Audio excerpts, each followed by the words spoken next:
जय श्री कृष्ण। आइए सुनाते हैं योगिनी एकादशी व्रत कथा। धर्मराज युधिष्ठिर कहने लगे कि भगवान, मेरे श्रेष्ठ शुक्ल एकादशी के व्रत का महत्व सुना।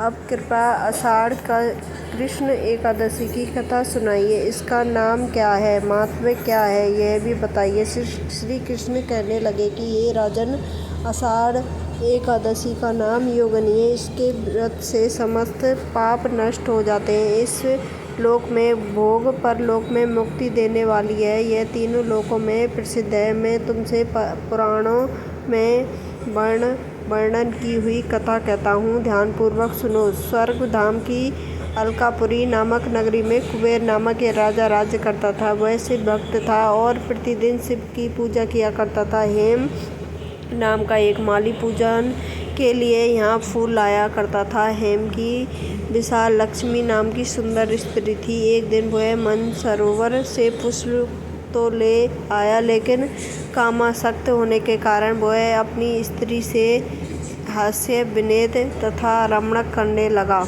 इधर राजा उसकी दोपहर तक राह देखता रहा। अंत में राजा कुबेर ने सेवकों को आज्ञा दी कि तुम लोग जाकर माली के न आने का कारण पता करो, क्योंकि वह अभी तक पुष्प लेकर नहीं आया। सेवकों ने कहा कि महाराज, वह पापी अति कामी है, अपनी स्त्री के साथ हास्य विनोद रमण कर रहा होगा। यह सुनकर कुबेर ने क्रोध होकर उसे बुलाया। हेम माली राजा के भय में कांपता हुआ उपस्थित हुआ। राजा कुबेर ने क्रोध में आकर कहा, अरे पापी, नीच कामी, तूने मेरे परम पूजनीय ईश्वर के श्री शिवजी महाराज का अनादर किया है। इसलिए मैं तुम्हें शाप देता हूँ कि तू स्त्री का वियोग सहेगा और मृत्युलोक में जाकर कोढ़ी होगा। कुबेर के शाप से हेम माली का स्वर्ग से पतन हो गया। वह उसी क्षण पृथ्वी पर गिर गया। भूतल पर आते ही उसके शरीर में श्रेष्ठ कोढ़ हो गया। उसकी स्त्री भी उसी समय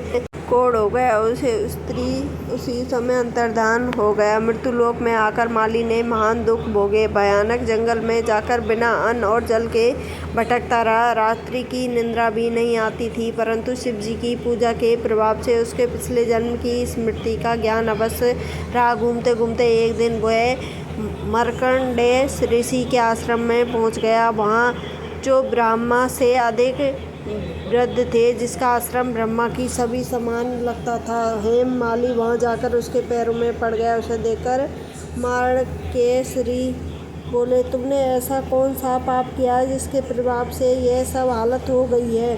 हेम माली ने सारा वार्तालाप कह सुनाया। यह सुनकर ऋषि बोले, निश्चय ही तूने मेरे सम्मुख सत्य वचन कहे हैं, इसलिए तेरा उद्धार के लिए एक व्रत बताता हूँ। यदि तू आषाढ़ मास के कृष्ण पक्ष की योगिनी नामक एकादशी का व्रत पूरा करने से तो तेरा ये सब पाप नष्ट हो जाएंगे। यह सुनकर हेम माली ने अत्यंत प्रसन्न होकर मुनि को साष्टांग प्रणाम किया।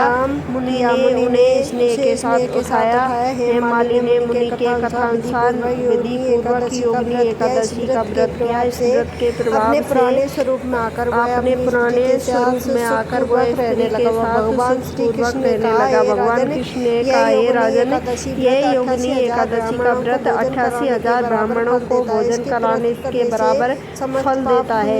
इसके व्रत से समस्त पाप दूर हो जाते हैं।